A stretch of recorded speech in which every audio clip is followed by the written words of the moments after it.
Langit Jakarta tampak gelap meski matahari masih bersinar. Awan mendung menggantung di atas gedung-gedung pencakar langit, seakan mencerminkan kondisi ekonomi negara yang penuh ketidakpastian. Di dalam Istana Merdeka, Presiden Prabowo Subianto berdiri di depan jendela besar ruang kerjanya, menatap Monas dengan tatapan tajam. Laporan ekonomi terbaru dari Menteri Keuangan terbuka di atas meja, menampilkan angka-angka yang membuat hatinya semakin membara. Indonesia masih terjebak dalam lingkaran ketergantungan ekonomi asing, dengan triliunan rupiah tersimpan di luar negeri, mengalir ke bank-bank internasional yang hanya menguntungkan segelintir elit global. Ini harus diakhiri. Di ruangan itu, para menteri dan penasihat ekonomi berkumpul, wajah-wajah mereka penuh ketegangan. Prabowo berbalik, menatap mereka satu persatu sebelum akhirnya berbicara dengan suara berat, "Kita tidak bisa terus menjadi bangsa yang dipermainkan. Selama ini kita membiarkan emas kita disimpan di luar negeri, membiarkan dolar mengontrol rupiah, dan membiarkan oligarki menghisap darah rakyat kita. Mulai hari ini, kita kembalikan semua itu. Devisa Indonesia harus kembali ke tanah air." Ucapannya disambut dengan keheningan. Beberapa pejabat tampak gelisah, menyadari konsekuensi besar dari keputusan ini. Tak butuh waktu lama sebelum kabar kebijakan ini bocor ke publik. Media dalam dan luar negeri memberitakan keputusan Prabowo dengan beragam reaksi. Indonesia menantang sistem keuangan global, tulis salah satu media asing. IMF dan Bank Dunia segera mengirim peringatan halus, menyebut bahwa langkah ini bisa mengganggu stabilitas ekonomi dan memperburuk hubungan diplomatik. Namun bagi rakyat, ini adalah sinyal perubahan. Puluhan juta rakyat kecil yang selama ini hidup dalam ketidakpastian ekonomi mulai merasa ada harapan. Di berbagai kota, diskusi publik memanas. Para ekonom, analis politik, dan pengusaha berdebat sengit di televisi. Ini adalah langkah gila. Kita akan diisolasi dari pasar global, kata seorang ekonom pro-liberalisasi. Di sisi lain, tokoh-tokoh nasionalis dan pengusaha dalam negeri menyambutnya dengan optimisme. Di pasar-pasar tradisional, di warung kopi, dan di media sosial, rakyat membicarakan satu hal, apakah Indonesia siap melepaskan diri dari cengkeraman asing. Namun, di balik euforia rakyat, ancaman mulai bermunculan. Beberapa oligarki yang selama ini mengontrol arus uang negara mulai bergerak di balik bayangan. Sebuah pertemuan rahasia berlangsung di sebuah hotel mewah di Singapura. Seorang taipan yang dikenal sebagai Raja Batu Bara berbicara dengan suara dingin, "Jika ini dibiarkan, kita akan kehilangan segalanya. Kita harus menghentikannya dengan cara apapun." Para pengusaha yang selama ini menikmati keuntungan dari sistem lama mulai menyusun strategi. Mereka tahu, kebijakan ini bisa menjadi akhir dari dominasi mereka. Tak lama kemudian, ancaman mulai terasa. Nilai rupiah tiba-tiba bergejolak tanpa alasan jelas. Media asing mulai menyebarkan narasi bahwa ekonomi Indonesia sedang menuju kehancuran. Beberapa bank swasta besar mendadak mengalami krisis likuiditas, dan ada upaya menciptakan kepanikan di pasar. Ini adalah perang, bukan dengan senjata, tetapi dengan uang. Di istana, Prabowo menerima laporan dari Badan Intelijen Negara. "Pak, ada pergerakan tidak biasa dari investor asing. Mereka menarik dana besar-besaran." Media luar juga mulai menggiring opini negatif. "Ini bukan kebetulan," lapor Kepala BIN dengan suara tegas. Prabowo menarik napas dalam-dalam. Ia tahu, pertarungan baru saja dimulai. Tapi ia tak gentar. Indonesia telah lama hidup di bawah bayang-bayang asing. Kini saatnya untuk berdiri tegak. Malam itu, Prabowo duduk di ruang kerjanya, menatap peta besar Indonesia di dinding. Dalam hatinya, ia berbisik, "Apapun yang terjadi, kita tidak akan mundur." Dengan tangan kokoh, ia menandatangani dekrit yang akan mengubah sejarah ekonomi Indonesia selamanya. Seluruh devisa dan cadangan emas Indonesia wajib disimpan di dalam negeri. Hari itu, Indonesia dikejutkan oleh pengumuman resmi dari istana. Presiden Prabowo, dengan wajah tegap dan suara tegas, menyampaikan kebijakan yang akan mengguncang sistem keuangan nasional. Semua devisa dan cadangan emas Indonesia harus kembali ke tanah air. Bank Indonesia segera diperintahkan untuk menarik aset dari luar negeri dan mempersiapkan sistem keuangan berbasis emas. Di televisi dan media sosial, pidato Prabowo tersebar luas, menyalakan api kebanggaan di hati rakyat. Namun di balik itu, badai sedang menunggu di cakrawala. Beberapa jam setelah pengumuman itu, pasar keuangan global bereaksi. Nilai tukar rupiah mulai berfluktuasi liar. Investor asing, yang selama ini mengendalikan banyak sektor ekonomi Indonesia, mulai menarik modal mereka secara besar-besaran. Beberapa saham di Bursa Efek anjlok, dan media internasional mulai menebar narasi bahwa ekonomi Indonesia berada di ambang kehancuran. Indonesia menuju krisis. Kebijakan gila Prabowo mengguncang pasar, teriak salah satu headline media asing. Namun di dalam negeri, semangat rakyat justru menyala. Mereka tahu, ini bukan kehancuran, tetapi awal dari kemerdekaan ekonomi sejati. Di ruang rapat darurat di Istana Merdeka, para Menteri Ekonomi dan Gubernur Bank Indonesia berkumpul. Menteri Keuangan berbicara dengan nada tegang, "Pak Presiden, kita menghadapi serangan ekonomi. Ada tekanan besar dari investor asing dan lembaga keuangan internasional. Mereka mencoba menciptakan kepanikan." Prabowo mengangguk pelan, lalu menatap para pemimpin ekonominya dengan tajam. "Mereka pikir kita akan mundur. Tapi kita akan buktikan bahwa Indonesia lebih kuat dari yang mereka kira. Percepat peluncuran Bank Emas Nusantara. Semua transaksi utama harus berbasis rupiah dan cadangan emas kita." Keputusan itu membawa efek domino. Bank Emas Nusantara didirikan dalam waktu singkat, dengan sistem keuangan baru berbasis aset nyata, bukan utang. Bank-bank nasional mulai mentransfer cadangan emas mereka ke dalam sistem ini, sementara perusahaan-perusahaan lokal didorong untuk mengadopsi mekanisme pembayaran berbasis rupiah yang didukung oleh emas. Namun, perubahan besar ini tidak diterima dengan mudah oleh semua pihak. Beberapa bank swasta dan korporasi asing mulai menekan pemerintah dengan berbagai cara, dari lobi politik hingga sabotase ekonomi terselubung. Di sebuah ruangan rahasia di Singapura, sekelompok elit ekonomi asing dan oligarki lama Indonesia mengadakan pertemuan darurat. "Jika mereka berhasil, maka sistem kita akan runtuh," kata seorang eksekutif perbankan Eropa dengan wajah tegang.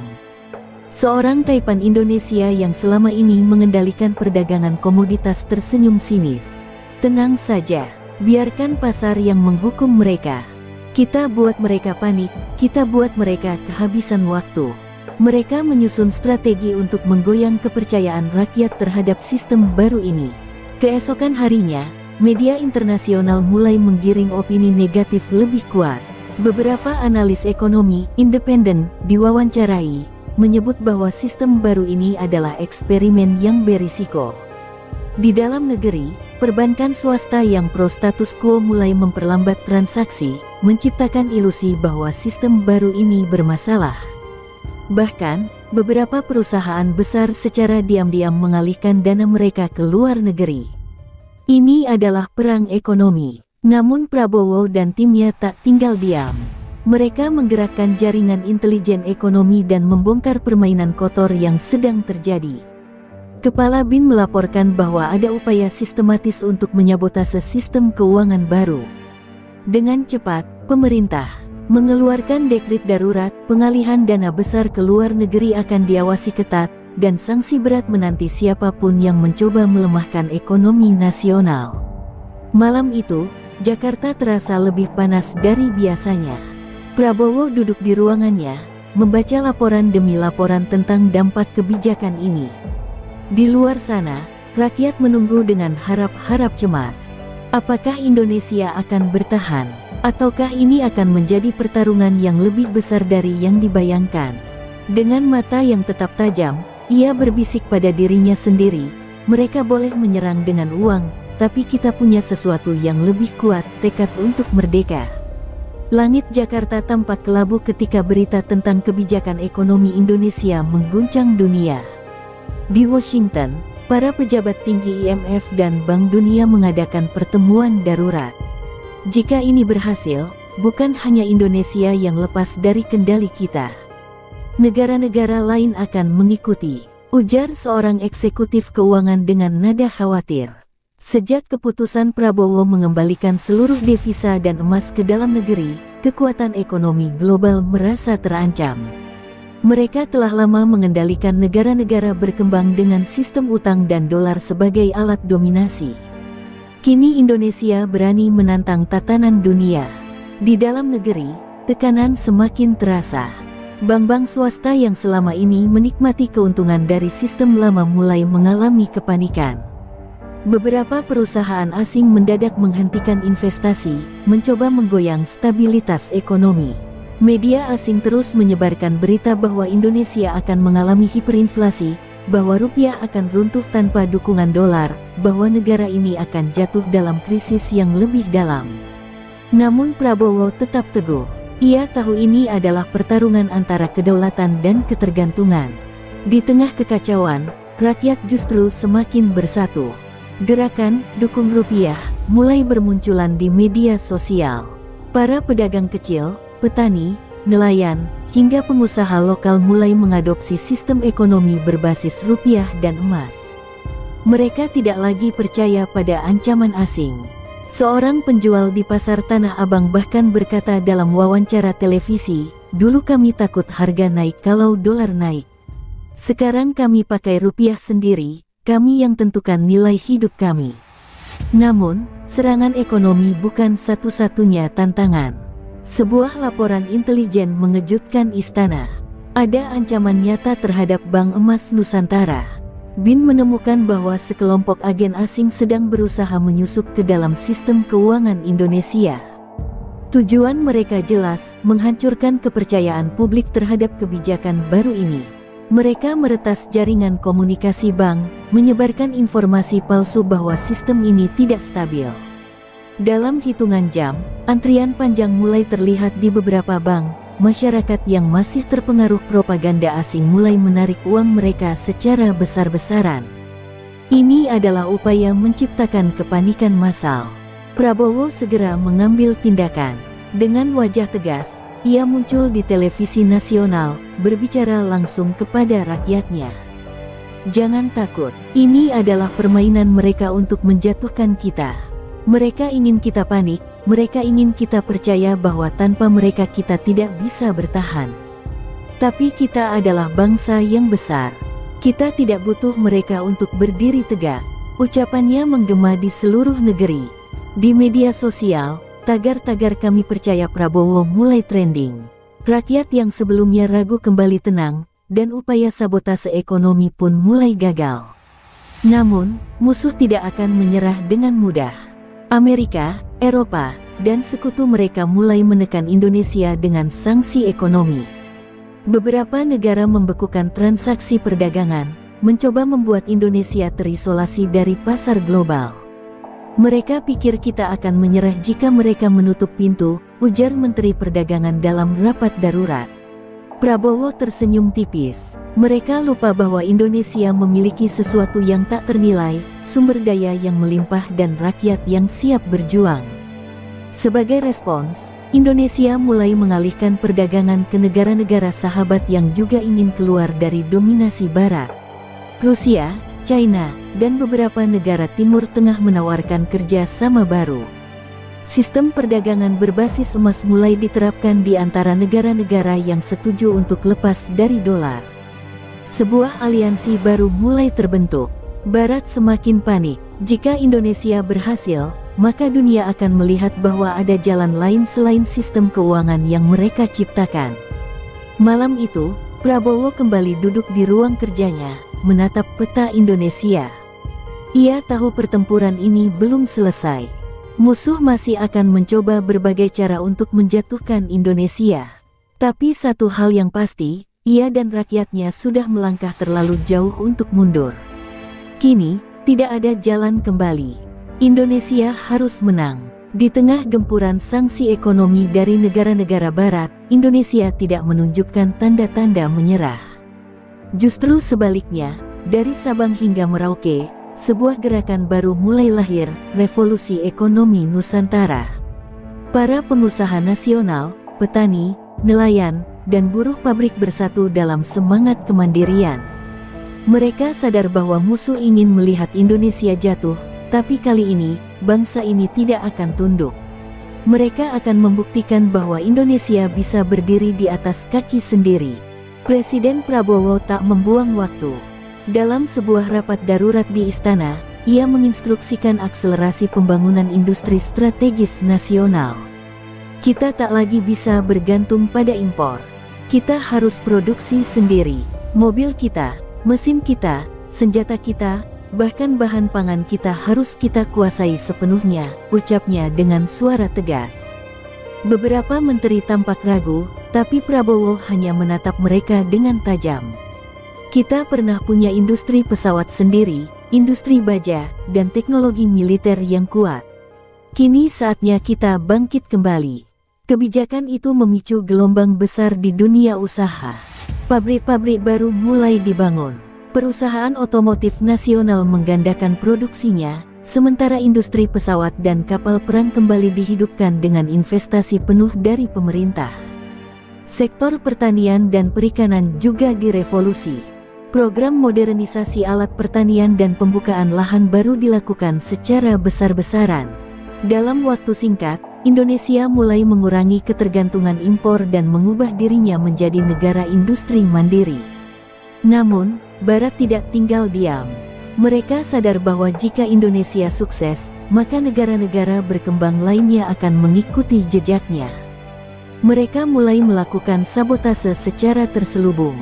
Salah satu peristiwa paling mencolok terjadi di sebuah pabrik baja nasional di Cilegon. Sebuah ledakan misterius menghancurkan sebagian besar fasilitas produksi. Investigasi awal menunjukkan adanya sabotase dari pihak luar. BIN segera bergerak. Ini bukan kecelakaan biasa. Ini adalah peringatan. Di dalam negeri, beberapa konglomerat yang selama ini mendapat keuntungan dari sistem lama mulai merasa terancam. Mereka diam-diam bekerja sama dengan pihak asing, mencoba melemahkan kebijakan Prabowo dari dalam. Mereka memperlambat distribusi bahan baku, menahan investasi, dan menyebarkan isu bahwa Indonesia akan gagal tanpa modal asing. Mereka ingin rakyat percaya bahwa kemandirian hanyalah ilusi. Namun, sekali lagi, rakyat tidak tertipu.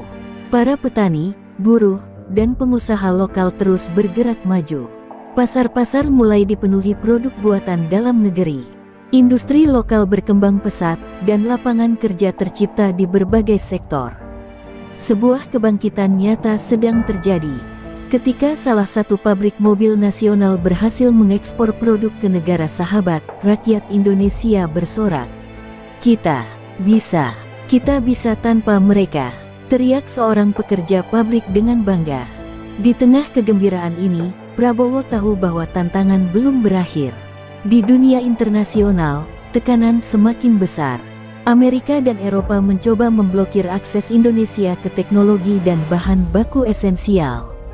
Mereka berpikir Indonesia akan menyerah jika tidak diberi akses ke komponen teknologi tinggi. Tapi mereka salah. Aliansi baru dengan Rusia, China, dan negara-negara Timur Tengah memberikan Indonesia akses terhadap segala yang dibutuhkan. Sebuah sistem perdagangan baru berbasis emas dan barter mulai terbentuk, menghilangkan ketergantungan pada dolar.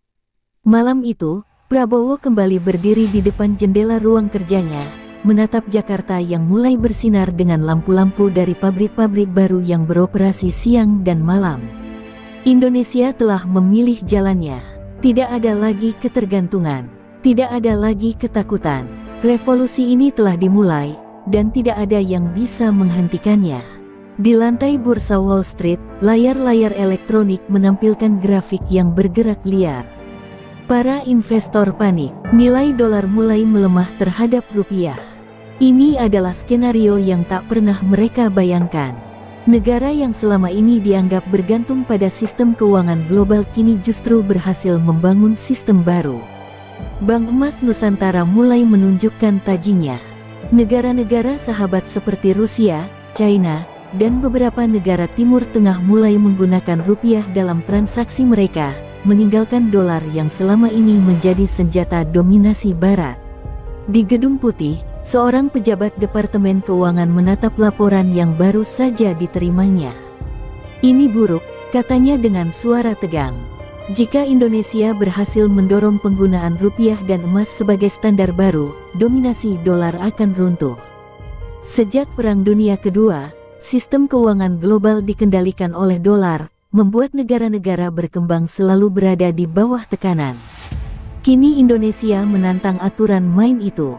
Namun, Barat tidak akan membiarkan ini terjadi tanpa perlawanan. Beberapa jam setelah laporan itu muncul, pasar keuangan Indonesia mulai diguncang.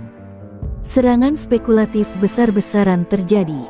Investor asing secara serempak menjual rupiah dalam jumlah besar, mencoba membuat nilainya jatuh. Beberapa bank swasta yang masih terafiliasi dengan kepentingan asing ikut bermain, memicu kekhawatiran di kalangan masyarakat. Rupiah akan anjlok, tarik uangmu sebelum terlambat. Demikian pesan-pesan yang disebarkan melalui media sosial. Namun, Prabowo sudah menduga ini akan terjadi. "Mereka pikir kita tidak siap," katanya dalam rapat darurat di Istana Merdeka. Menteri Keuangan dan Gubernur Bank Indonesia segera mengeksekusi strategi yang telah disiapkan, pembelian besar-besaran terhadap rupiah menggunakan cadangan emas. Langkah ini mengejutkan para spekulan. Alih-alih jatuh, rupiah justru semakin menguat. Bank Emas Nusantara bekerja sama dengan negara-negara mitra untuk menjaga stabilitas mata uang, menciptakan benteng pertahanan yang tak terduga. Serangan ekonomi berikutnya datang dari sektor perdagangan. Amerika dan Uni Eropa mulai memberlakukan tarif tinggi terhadap ekspor Indonesia, mencoba menghentikan pertumbuhan ekonomi yang semakin kuat. Namun, Indonesia tidak tinggal diam. Dengan cepat, pemerintah mengalihkan ekspor ke negara-negara sahabat. Blok perdagangan baru terbentuk, bebas dari dominasi Barat. Sumber daya alam Indonesia yang selama ini diekspor mentah mulai diolah sendiri, menciptakan nilai tambah yang lebih besar bagi perekonomian dalam negeri. Di dalam negeri, dampak perubahan ini mulai terasa. Harga kebutuhan pokok mulai stabil, daya beli rakyat meningkat, dan lapangan kerja baru terus tercipta. Namun, masih ada kelompok-kelompok yang berusaha menggagalkan perubahan ini. Beberapa elit lama yang kehilangan kendali atas ekonomi nasional mulai bergerak. Mereka menyebarkan propaganda bahwa sistem baru ini tidak akan bertahan lama, bahwa Indonesia akan kembali ke era krisis jika tidak mengikuti aturan global. Mereka ingin rakyat kembali takut. Namun, rakyat sudah berubah. Mereka tidak lagi percaya pada ancaman-ancaman lama. Di pasar-pasar, di pabrik-pabrik, dan di desa-desa terpencil, semangat baru telah lahir. "Ini pertama kalinya kita merasa benar-benar merdeka," kata seorang buruh di pabrik tekstil yang baru diresmikan di Jawa Tengah.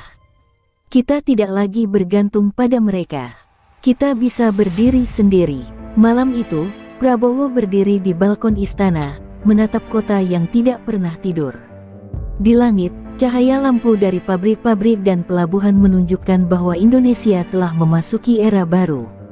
Perang belum selesai, tetapi untuk pertama kalinya, Indonesia bukan lagi pion dalam permainan mereka. Kini, Indonesia adalah pemain utama. Malam itu, di sebuah gedung rahasia di pusat Jakarta, sekelompok elit lama berkumpul dalam pertemuan yang penuh ketegangan. Mereka adalah tokoh-tokoh bisnis yang selama ini menikmati keuntungan dari sistem lama, mereka yang takut kehilangan kendali atas ekonomi Indonesia. "Jika kita tidak bertindak sekarang, kita akan kehilangan semuanya," ujar seorang taipan properti dengan suara bergetar.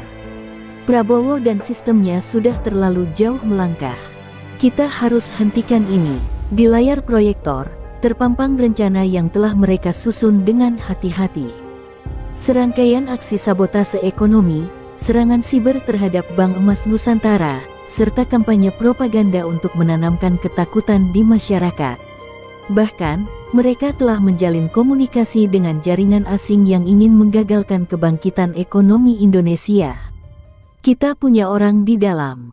Kita bisa buat rakyat percaya bahwa sistem ini gagal, kata seorang mantan pejabat yang dulu berkuasa. Sementara itu, di Istana Merdeka, Prabowo duduk di ruangannya yang temaram, membaca laporan dari Kepala BIN. Ada rencana besar untuk menjatuhkan kita dari dalam, Pak, ujar sang kepala intelijen dengan suara serius. Mereka tidak hanya mencoba menghancurkan sistem finansial kita, tapi juga membangun ketidakpercayaan rakyat. Prabowo mengangguk pelan. Ia tahu, ini bukan hanya perang ekonomi, ini adalah pertarungan untuk mempertahankan kedaulatan bangsa. Keesokan harinya, krisis mulai diciptakan. Media yang dikuasai oleh kelompok oposisi mulai menyebarkan berita palsu bahwa rupiah kembali terjun bebas, bahwa cadangan emas Indonesia tidak cukup untuk menopang ekonomi, bahwa kebijakan ini hanya memperkaya segelintir elit baru. Di media sosial, kampanye hitam merajalela. Tagar-tagar Prabowo gagal mulai trending, disusul dengan serangkaian aksi protes bayaran yang mengklaim ekonomi sedang runtuh. Namun, rakyat yang sudah melek permainan kotor ini tidak tinggal diam. Gerakan perlawanan rakyat mulai terbentuk. Para pengusaha nasionalis, akademisi, serta tokoh-tokoh masyarakat mulai berbicara di media, mengungkap siapa yang sebenarnya berada di balik kampanye ketakutan ini. Di pasar-pasar, di pabrik-pabrik, bahkan di desa-desa terpencil, rakyat menolak untuk kembali tunduk pada sistem lama. Mereka ingin kita takut, ujar seorang petani di Jawa Timur dalam sebuah wawancara, tapi kali ini kita tidak akan tertipu. Di sisi lain, serangan terhadap sistem perbankan mulai terjadi. Sebuah serangan siber besar-besaran menargetkan Bank Emas Nusantara, mencoba melumpuhkan sistem keuangan baru ini. Ribuan transaksi dicoba dibatalkan, dan ada upaya untuk menciptakan kekacauan di sistem perbankan. Namun, tim keamanan siber yang telah disiapkan oleh pemerintah bertindak cepat. Dalam waktu 24 jam, mereka berhasil melacak sumber serangan, dan yang mengejutkan, serangan itu berasal dari dalam negeri, dari jaringan bisnis yang selama ini terafiliasi dengan kepentingan asing. Prabowo mengambil keputusan tegas. Penangkapan besar-besaran dilakukan. Para pengusaha yang terbukti melakukan sabotase ekonomi ditangkap. Jaringan media yang menyebarkan hoaks dibongkar. Beberapa bank yang masih terafiliasi dengan sistem lama dipaksa untuk beradaptasi atau menghadapi sanksi berat. Ini bukan lagi sekadar pertarungan ekonomi, ini adalah pertarungan untuk kemerdekaan sejati. Malam itu, Jakarta kembali tenang.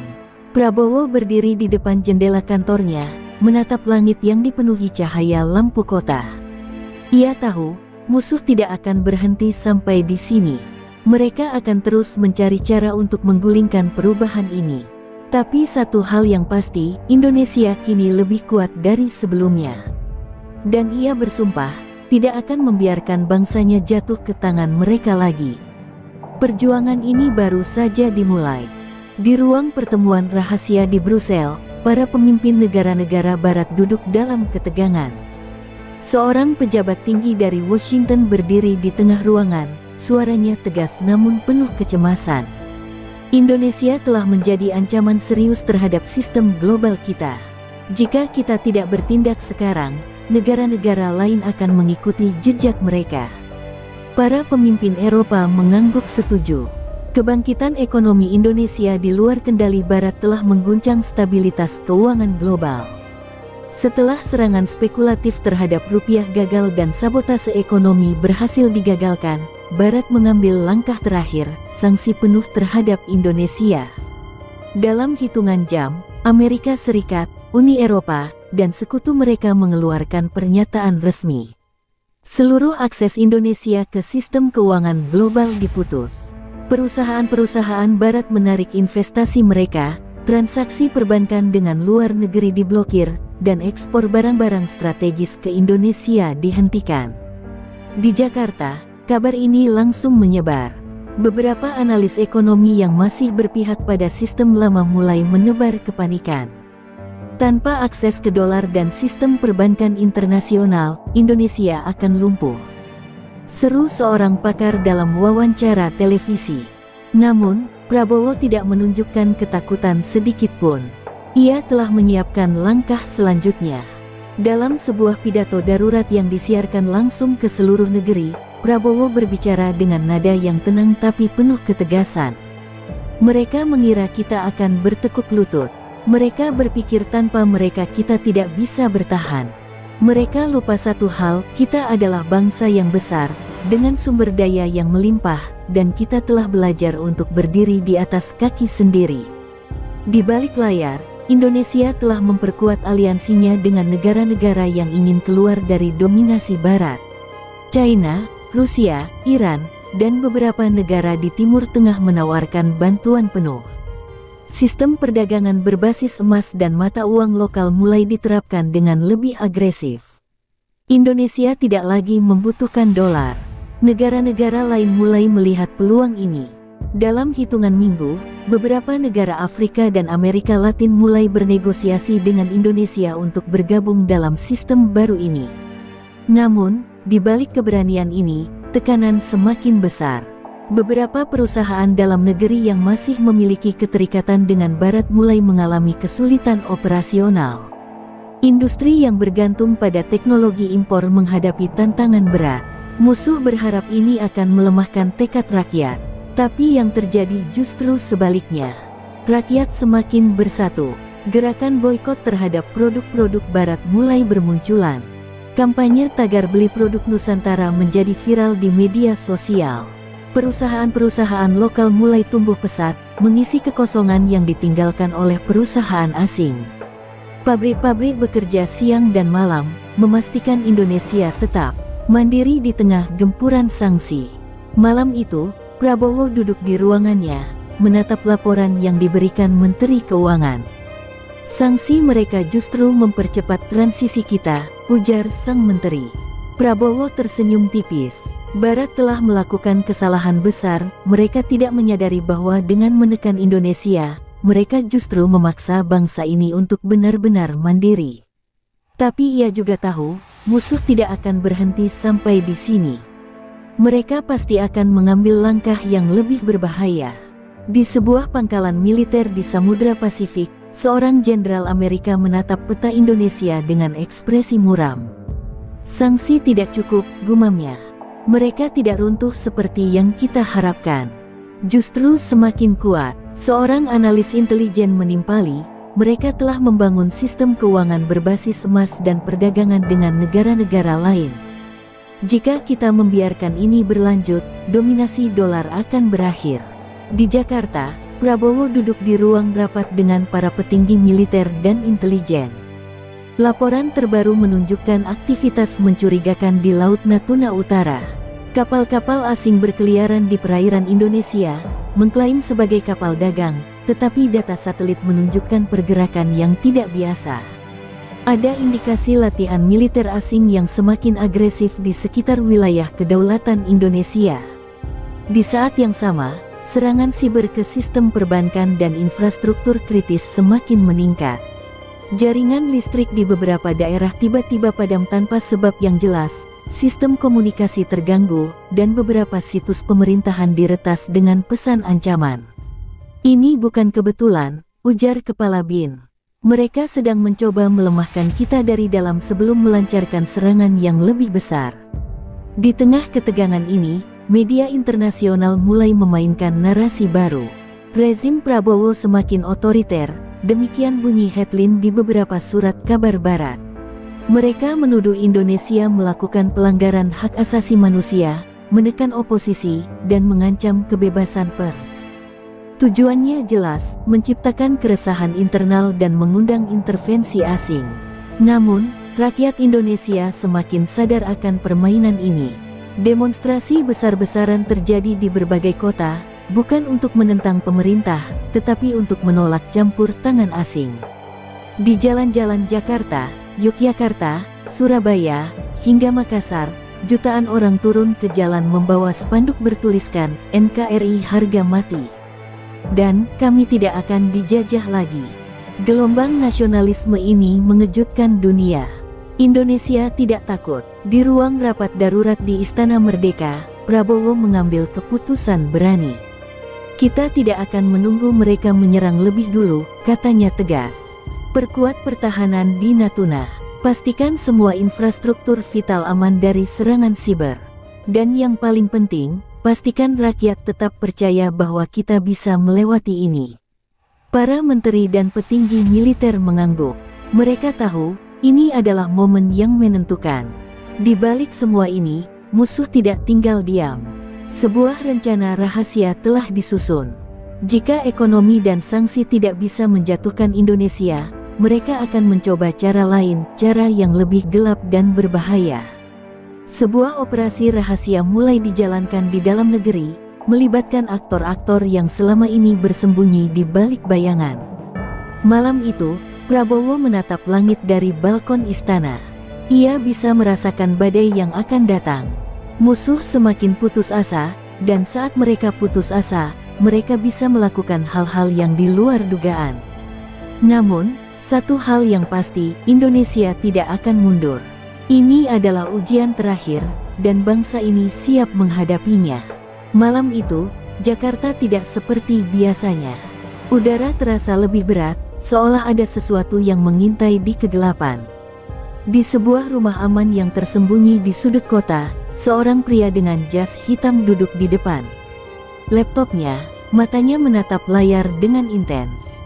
Di hadapannya, ada peta digital yang menampilkan titik-titik strategis di Indonesia, instalasi listrik, jalur distribusi bahan bakar, hingga markas militer utama. Pria itu bukan orang sembarangan. Ia adalah bagian dari operasi rahasia yang telah lama disusupkan untuk momen seperti ini. Sementara itu, di Istana Merdeka, Prabowo menggelar rapat tengah malam dengan para petinggi intelijen dan militer. Laporan terbaru menunjukkan ada peningkatan aktivitas kelompok-kelompok bawah tanah yang diduga didanai oleh pihak asing. Mereka tidak lagi hanya menyerang ekonomi kita, ujar Kepala BIN. Sekarang mereka mulai bergerak ke aksi sabotase fisik. Kita menemukan jejak operasi di beberapa kota besar. Mereka mengincar stabilitas kita. Tidak butuh waktu lama sebelum ancaman itu menjadi nyata. Dalam satu malam, serangkaian ledakan terjadi di beberapa titik strategis. Sebuah gardu listrik utama di luar Jakarta terbakar, menyebabkan pemadaman di sebagian ibu kota. Di Surabaya, sebuah depot bahan bakar nyaris hancur akibat ledakan misterius. Sementara itu, di Bandung, jaringan komunikasi tiba-tiba lumpuh. Indonesia sedang diserang, bukan oleh tentara asing, tetapi oleh musuh yang bersembunyi di dalam negeri. Di media sosial, disinformasi mulai menyebar dengan cepat. Akun-akun anonim mengklaim bahwa pemerintahan Prabowo gagal mengendalikan situasi, bahwa ini adalah pertanda runtuhnya sistem baru yang dibangun. Ekonomi hancur, negara dalam kekacauan. Begitu bunyi salah satu pesan yang viral. Namun, rakyat Indonesia sudah lebih pintar. Mereka ingat bagaimana propaganda serupa pernah dimainkan untuk mengguncang negara di masa lalu. Prabowo tahu, ini bukan saatnya hanya bertahan, ini saatnya menyerang balik. Dengan sigap, pasukan khusus dan intelijen dilibatkan dalam operasi rahasia untuk memburu para dalang di balik kekacauan ini. Dalam waktu 48 jam, lebih dari 30 tersangka ditangkap di berbagai daerah. Beberapa di antaranya adalah warga asing yang menyamar sebagai pekerja atau jurnalis. Namun, yang mengejutkan adalah ada juga beberapa mantan pejabat yang masih berafiliasi dengan jaringan bisnis lama. Ini lebih besar dari yang kita duga, kata seorang perwira intelijen. Di tengah kondisi darurat ini, sebuah pesan datang dari Washington. Amerika mengeluarkan pernyataan resmi, menuduh pemerintah Indonesia melakukan pelanggaran HAM terhadap oposisi dan mendesak Dewan Keamanan PBB untuk mengambil tindakan. Dunia mulai menyadari bahwa ini bukan sekadar sabotase, ini adalah upaya sistematis untuk menggulingkan pemerintahan Prabowo dan menghentikan kebangkitan ekonomi Indonesia. Namun, di saat tekanan semakin besar, dukungan dari negara-negara sahabat semakin kuat. China dan Rusia secara terang-terangan mengutuk intervensi Barat, sementara beberapa negara Timur Tengah menawarkan bantuan ekonomi dan pertahanan. Aliansi global yang baru mulai terbentuk, dan Indonesia berdiri di pusatnya. Mereka ingin kita hancur, tapi mereka lupa satu hal, ujar Prabowo dalam rapat darurat. Kita bukan bangsa yang mudah ditaklukkan. Malam itu, di balik bayangan, musuh mulai merancang langkah terakhir mereka. Jika ekonomi dan sabotase tidak bisa menjatuhkan Indonesia, maka hanya ada satu cara yang tersisa, menghilangkan Prabowo secara langsung. Sebuah operasi pembunuhan telah dipersiapkan, dan dalam waktu dekat, Indonesia akan menghadapi ancaman terbesar yang pernah ada. Malam itu, di sebuah markas rahasia di luar negeri, sekelompok pria berbaju hitam duduk mengelilingi meja bundar. Di tengah meja, sebuah layar besar menampilkan wajah Prabowo. Kita sudah mencoba segalanya, ujar seorang pria dengan suara berat. Sanksi, sabotase ekonomi, serangan siber, hingga operasi bawah tanah. Tapi dia masih berdiri tegak. Lalu, ia menatap yang lain dengan tatapan dingin. Hanya ada satu cara tersisa. Kita harus menyingkirkannya. Sementara itu, di Jakarta, Prabowo baru saja menyelesaikan pertemuan dengan para pemimpin ASEAN. Dalam rapat tertutup, beberapa negara tetangga menyatakan dukungan mereka terhadap sistem keuangan berbasis emas yang diinisiasi Indonesia. Ini adalah kemenangan besar, tapi Prabowo tahu, musuh tidak akan tinggal diam. Saat ia berjalan keluar dari Istana Negara, matanya menyapu langit malam Jakarta yang gelap. Ia bisa merasakan sesuatu yang tidak beres. Dugaan itu terbukti keesokan harinya. Sebuah laporan rahasia dari BIN mengungkapkan bahwa ada pergerakan mencurigakan dari kelompok asing yang baru tiba di Indonesia. Beberapa dari mereka adalah mantan tentara bayaran, ahli dalam operasi pembunuhan. Mereka bukan sekadar mata-mata biasa, ujar Kepala BIN. Mereka adalah profesional, dan target mereka jelas Presiden. Sistem keamanan nasional langsung diperketat. Pasukan khusus disebar secara diam-diam, jalur komunikasi dienkripsi ulang, dan semua pergerakan Presiden dijaga dengan kerahasiaan tertinggi. Namun, di tengah pengamanan super ketat ini, musuh sudah menanam orang mereka di dalam lingkaran terdalam. Ada pengkhianat di dalam pemerintahan. Malam itu, saat Prabowo sedang menuju kediaman pribadinya, sebuah ledakan mengguncang jalan yang dilaluinya. Mobil kepresidenan terpental beberapa meter, kaca-kaca pecah, dan asap hitam membumbung tinggi. Pasukan pengawal langsung bertindak cepat, mengevakuasi presiden ke lokasi aman. Namun, serangan tidak berhenti di situ. Di beberapa titik di Jakarta, baku tembak terjadi. Kelompok bersenjata yang tidak dikenal mencoba menciptakan kekacauan besar. Beruntung, sistem keamanan yang telah disiapkan lebih kuat dari yang musuh duga. Dalam hitungan menit, pasukan elit berhasil menguasai situasi. Beberapa pelaku tertangkap hidup-hidup, dan informasi yang mereka berikan mengejutkan semua pihak. Serangan ini bukan hanya operasi asing, tapi melibatkan jaringan lama dari dalam negeri, sisa-sisa elit yang ingin kembali berkuasa. Dalam keadaan darurat ini, Prabowo tidak menunjukkan ketakutan. Ia justru memerintahkan langkah tegas, semua dalang di balik serangan ini harus ditangkap, siapapun mereka. Dalam waktu 24 jam, gelombang penangkapan terjadi di seluruh Indonesia. Beberapa nama besar yang sebelumnya dianggap untouchable kini dijebloskan ke dalam tahanan. Malam itu, dalam siaran nasional yang ditonton jutaan rakyat, Prabowo berdiri tegak di depan kamera, wajahnya penuh ketegasan. Mereka mencoba menjatuhkan kita. Mereka ingin kita tunduk, tapi mereka lupa, Indonesia bukan bangsa yang bisa ditaklukkan. Kita akan terus maju, dan tidak ada yang bisa menghentikan kebangkitan ini. Suaranya menggema ke seluruh negeri. Dan rakyat pun percaya, pertarungan ini belum selesai, tapi kemenangan semakin